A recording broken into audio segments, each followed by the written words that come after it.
How to file your taxes on eSmart Tax. Hi everyone, welcome to our channel. This is Rose from Create, Login and Delete. Without further ado, let's get started.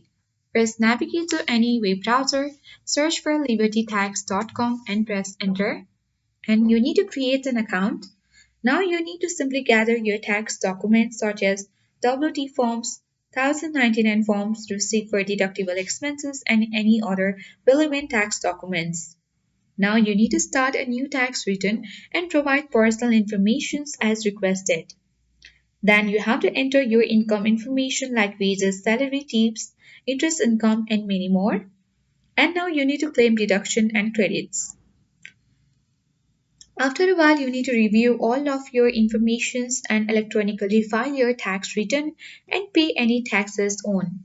With that, you will successfully file your taxes on eSmart Tax. I hope this guide was helpful. If it was, then do like, share, comment, and don't forget to subscribe.